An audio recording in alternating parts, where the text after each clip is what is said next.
It can't really be as bad as everyone says it is, right? Normally, origin stories are about tall, handsome guys struggling with the burden of being handed even more power. Ugh. This school sucks. To go undercover as high school students to find them. And that's the 411 home skillet. Words. But that is what made Brenda so special. She was the rare slut that did not deserve to be murdered. I'm a teddy bear. I'm named after Theodore Roosevelt, a wealthy demagogue who massacred indigenous people in the name of imperialism.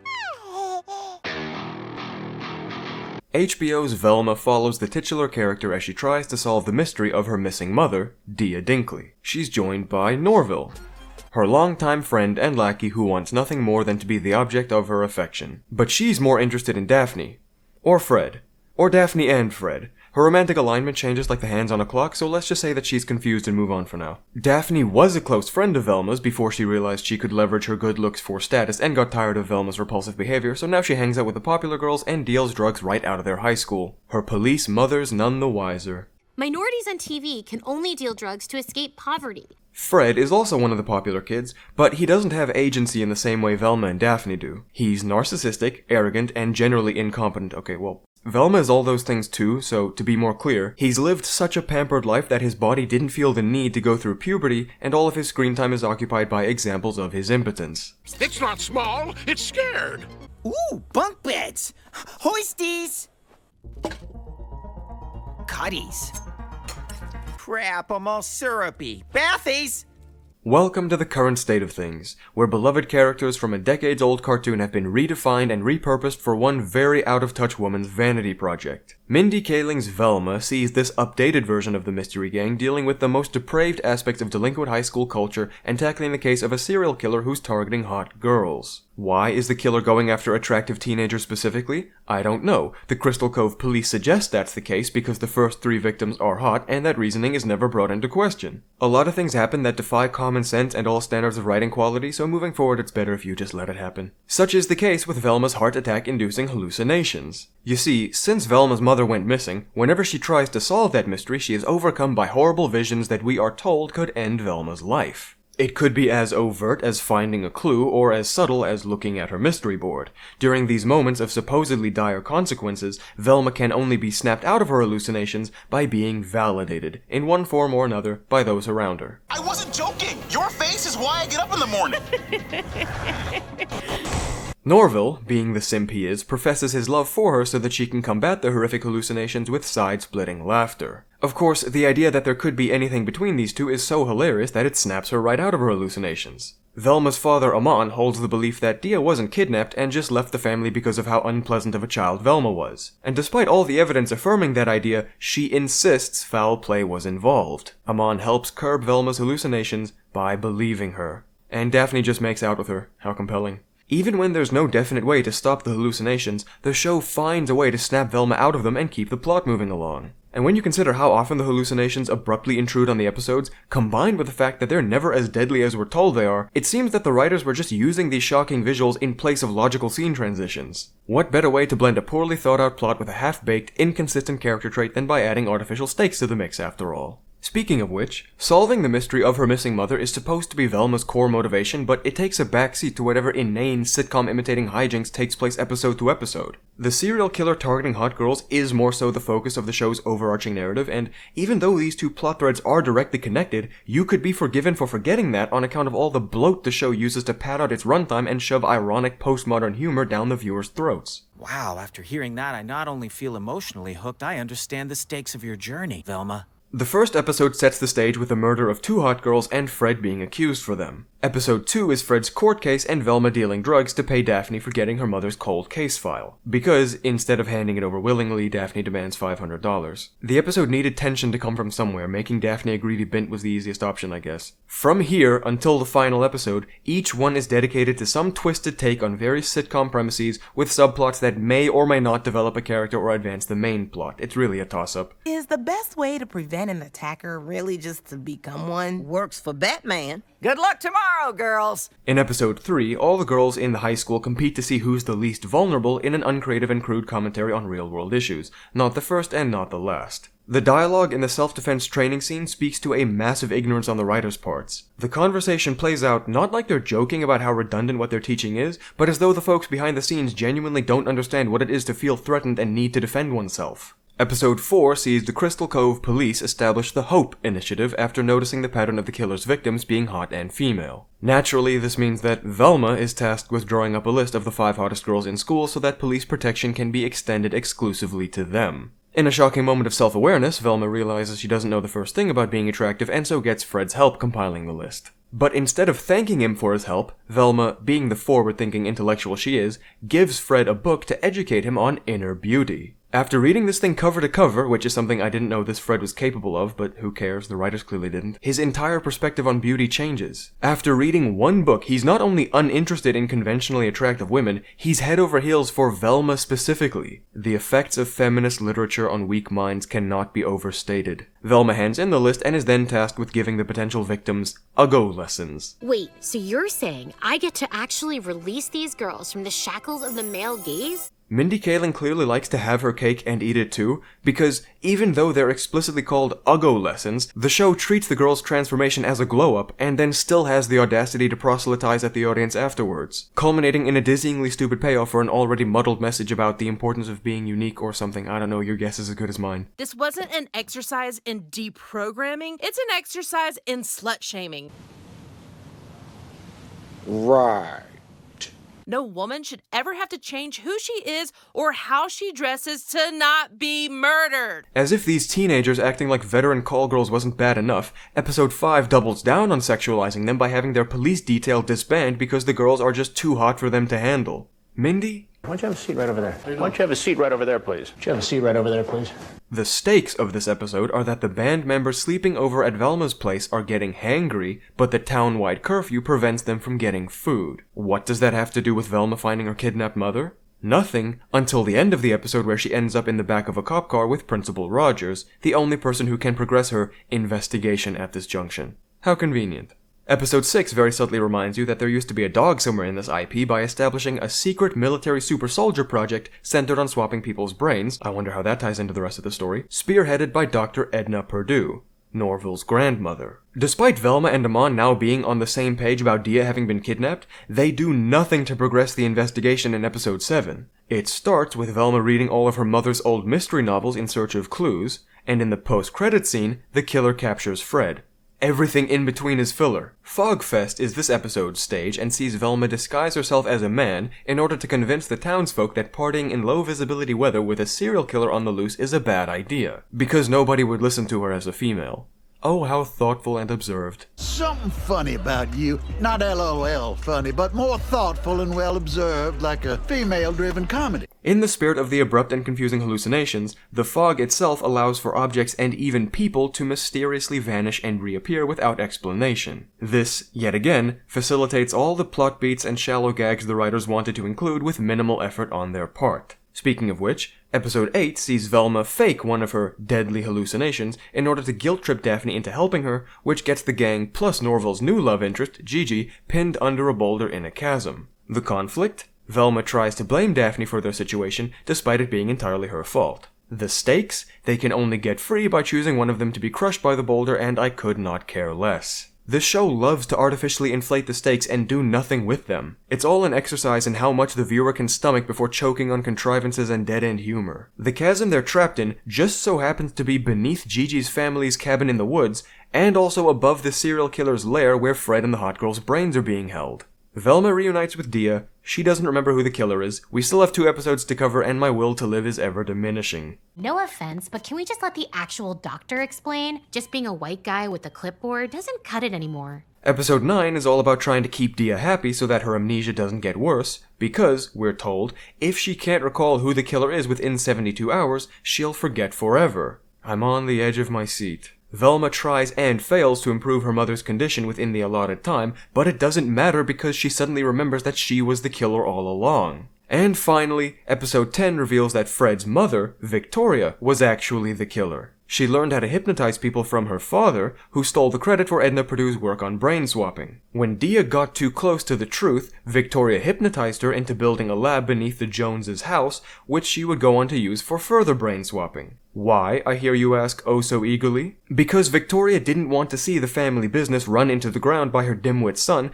and so sought out the brains of, quote, status-conscious, power-hungry women to transplant with Fred's so that a woman with whom she could identify would run Jones Gentleman Accessories with all the perks of being seen as a man. This is how the mystery is brought to a close. A character we've barely seen using mind control to manipulate others into working for her and murdering high schoolers so that her vain, narrow-minded ambitions can be made reality, incorporating unhealthy, fringe sentiments from pop culture to illustrate points from which no sane person could draw a meaningful conclusion. This is the Mystery Gang's first victory, punctuated by blood, vomit, twerking, and the fact that no one cares that Fred just lost his mother. The scene that follows perfectly encapsulates how rotten this show is to its core. Even in victory, these people cannot help but act like cretins. Everything about Velma is miserable. Even the humor. Not only is the dialogue disjointed and detached from reality, but there's no telling if what's happening at any given moment is to progress the plot or for the sake of a vapid gag that won't matter as soon as the scene cuts. Everything is so on the nose that it is draining. It actually takes more out of me to see how little effort the writers put in. It takes more out of me to notice the lack of subtext than actually trying to connect the dots in a better story would. Some of the jokes and gags aren't given any breathing room or time to settle in the audience's minds before the next thing happens, while others initiate the setup to a larger gag, but then go nowhere. It's not just the main cast. Even when supporting characters chime in, you think their shtick is going somewhere, but it crashes just as soon as it gets off the ground. It's clutter.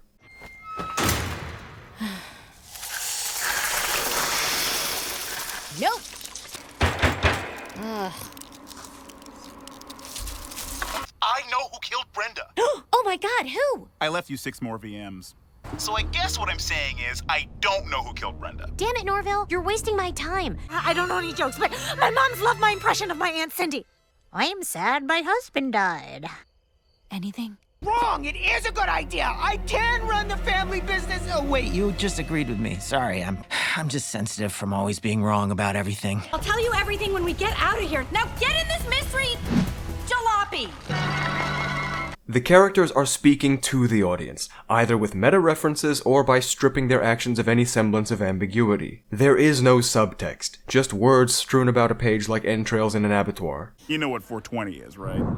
Yeah. It's code for adults who still watch cartoons. That's still better than adults who make cartoons about naked teenagers fantasizing all day about getting in each other's pants. I have no idea how old these kids are supposed to be. They're depicted doing all sorts of degenerate things, but flashbacks to 2 years ago show them looking no older than 13. Mindy, what are you trying to say? Every meta-reference and snarky retort is wrapped in an air of confusion. Is Mindy Kaling trying to poke fun at the intersectional politics so carelessly shoehorned into the show, or are these characters and their ideas a reflection of how she sees the world? It's virtually impossible to tell the difference because some lines seem self-aware and tongue-in-cheek, while others come off as commentary based on the creator's own convictions. There is no through line in the show's use of irony, and its messaging is self-defeating. By inundating the viewer with fourth-wall breaking references to storytelling tropes and stereotypes, and by failing to draw a line between sincere commentary and ironic humor, Velma reinforces the very stereotypes that it plays at mocking. Inner beauty is only invoked with regards to ugly people.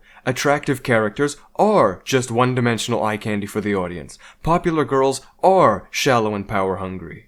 It could be a joke that goes nowhere. Wait until you see how much pizza I eat. I can eat 3 slices. It could be a pop culture reference. I brought your favorite snacks, water and pictures of Tom Holland. It could be a shocking and grotesque visual. Damn it! Not again! It could be a politically charged statement disguised as humor. God, he looks like Hitler! And not just because we compare everyone to Hitler these days. Anything except actual comedy, because that would require effort. It would require creativity. It would require the creators to look beyond themselves and their infantile worldviews. It's hard not to see Velma as a self-insert rewrite of a beloved cartoon from an actress who never made anything noteworthy of her own. After all, why take the risk of creating your own ironic, ethnically and sexually diverse show when you could just adapt a famous IP and twist it out of shape till all those loyal to the original have nothing good to say about it? A triumph of storytelling if there ever were one. I spit truth without a filter, like every comedian before #MeToo. Look, Yeah, but isn't it a little comforting to see a rich white guy get wrongly convicted for once? You look like a white influencer trying to choreograph her own dance instead of just stealing one. But as a guy, there's so little consequence for your actions. I was like, I'd be an idiot not to at least try and go for it. God, there's no exit anywhere. Who am I, Jean-Paul Sartre? Did you get that, Mom? No exit? Like Sartre's seminal play about hell? In one way or another, Velma herself always ends up the center of attention. Whether it's characters looking to her for guidance and advice despite her being an arrogant and unlikable twat, or the other members of the mystery gang taking turns fawning over her, the plot cannot resist putting Velma on a pedestal. Every episode sees Velma set a new standard for appalling behavior, but still manages to appear desirable to Daphne, Fred, and Norville. Her and Daphne are doing the will they won't they thing all season, and despite Norville getting an actually likable girlfriend and momentarily realizing how intolerable Velma is, the final episode reaffirms his simp status. And, after giving Fred the book that would make her appear irresistible to him, she rejects him. How is this not some damaged high schooler's revenge fantasy? How is this not Mindy Kaling using the Scooby Doo property to take out her deep-seated insecurities on the rest of us? What's even more confusing is that, if Velma is Mindy Kaling's self-insert fantasy, she must have a very low opinion of herself because Velma is the worst main character in fiction history. You think I'm exaggerating? Have you watched this show? I shut everyone out. I still haven't seen my dentist, nor do I intend to. Maybe I should spend less time with you. Less time? But I only see you when I need you as is. If I were a rich white dude, I'd kill everybody just to get away with it. The more Velma reveals about herself, the less likable she becomes. She is a relentlessly awkward and poorly adjusted individual, which has got to say something about the writers. Velma is physically unfit, physically unattractive, highly neurotic, and carrying more baggage than a commercial flight of TikTok influencers. Her first instinct is always resorting to snark, fourth wall breaking, and blatant insulting. She is malicious in thought, word, and deed. 72 hours? That's a lot of lying. But thankfully, I'm damn good at it. Heh. In episode 2, Velma is dealing drugs to her fellow students, but cannot complete a single transaction because she's so uncontrollably judgmental that she repels all her potential buyers. In episode 3, at the peak of the Who's the Least Vulnerable Girl contest, she breaks into Daphne's locker to steal her journal and reads it aloud to the school. But speaking of kissing toilets, I still want to win your heart by helping you. In episode 5, she openly admits to only entertaining Norville when she needs his help solving her own mysteries, and in episode 9, she demonstrates how little his interests mean to her by interrupting his fencing match to pester him once more. In episode 6, Sophie and Amon admit to having messed up raising her, and is the picture becoming clear yet? Ow! That's my actual mustache, Fred. I just didn't shave it. An important aspect of this season is the gift that Dia left for Velma before she was kidnapped, which Velma vowed not to open until she found her missing mother. When Dia's found and Velma finally opens the present, she's disappointed that it's just a pair of red Mary Jane shoes. What a fucking ingrate. Velma is such a repulsive toad that characters can't help but point out how undesirable it is just to be in her presence. You're less of a person for hanging out with her. She's like our queen bee, and you're like a King Kong. This is the main character. Are we not supposed to empathize with her? Are we not supposed to in some way relate to her struggles? Are we not supposed to want to see her achieve her goals? I have not wished pain and suffering on a fictional character to this extent since Abby. You could only produce such a ghastly, repugnant, irredeemable character with deliberate forethought. What made them think it was a good idea to, after Daphne initially rejects Velma, have her make out with her own hand? I have not cringed this hard since Cuties, and that's literally a movie for pedophiles. I thought it was because he made me laugh, but it was because he made me feel cared for, the way a cool-ass boss bitch like myself deserves to be. Take notes, people. This is the opposite of an aspirational character. This is the opposite of a funny and endearing cartoon. This is the opposite of a well-written and compelling piece of media. Velma is fundamentally anti-art.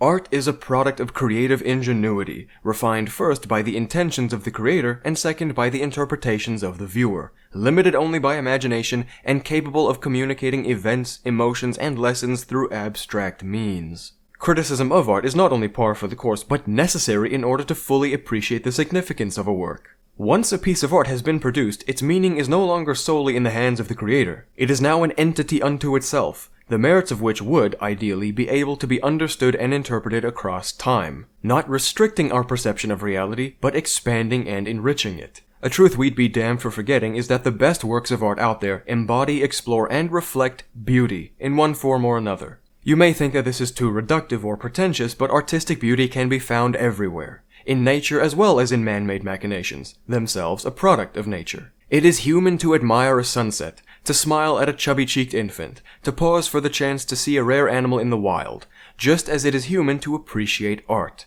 Art and beauty are, philosophically speaking, inseparable. This conception of art can be extended to shock art and intellectually focused works as well, because even if there is no obvious beauty in the work, such as funny games or Saturn devouring his son, the effort the creators put in, the meaning and lessons we can pull from the works, the emotions with which they confront us, all contribute to their artistic merit, to their beauty. Having grown up with an expansive DVD collection and jumping at every opportunity to immerse myself in those storytelling experiences, it should come as no surprise that film is my favorite medium for art.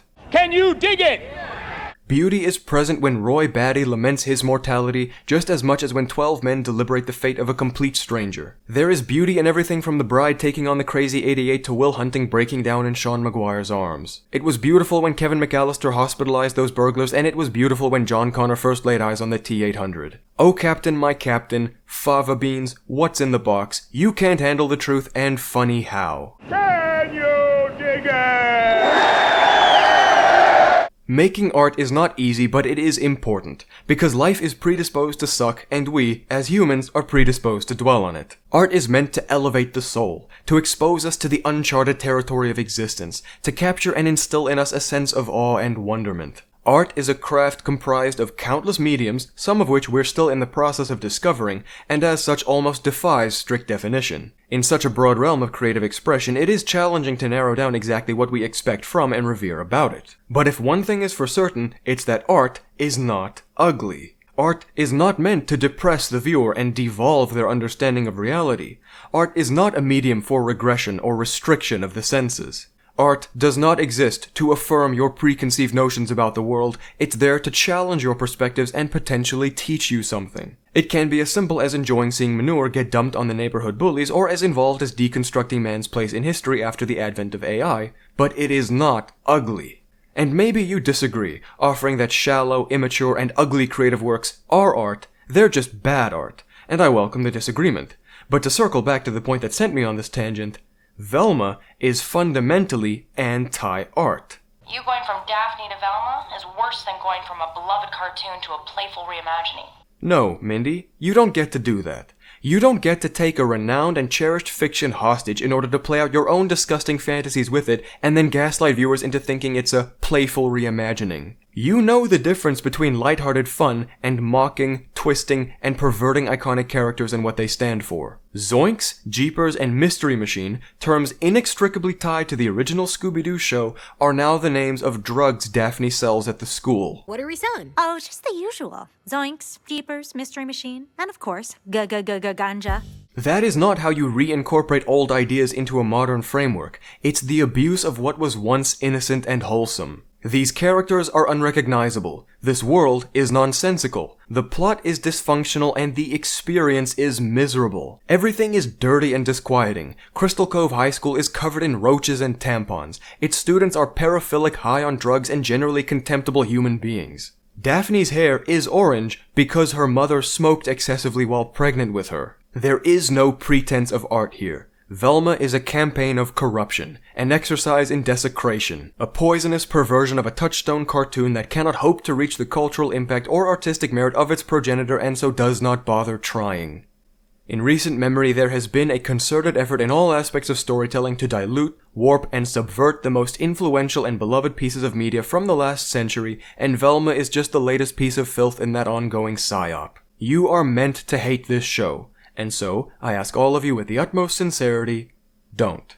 Don't give Mindy the satisfaction. Watching the show on HBO Max out of morbid curiosity is likely what was responsible for getting it a second season at all. Our storytelling culture is in such a place that the people behind this garbage continue to fail upwards, and if we are going to have any success in swinging the pendulum back towards quality, we need to take active measures. With that, I have a special request for everyone who made it this far in the video. Comment whatever you want regarding any of the points I've made up until now. As I said, I welcome disagreement. But, if you would be so kind, dedicate a comment to sharing a moment, message, character, or anything really, from your favorite works of art. Be it a book, song, film, or TV show, anything is welcome. Let this video's comment section be not a rave against Velma, but a celebration of everything better than it.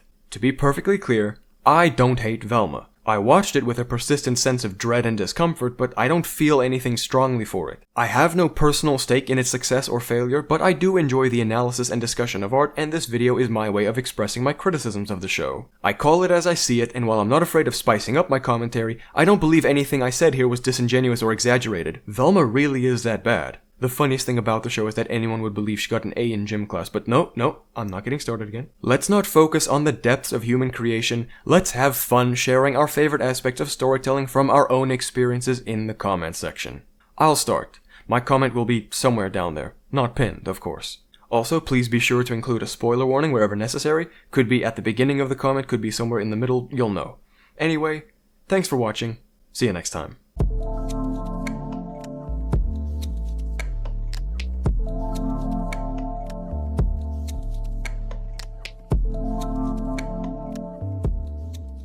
The plot cannot resist putting Velma on a pedestal.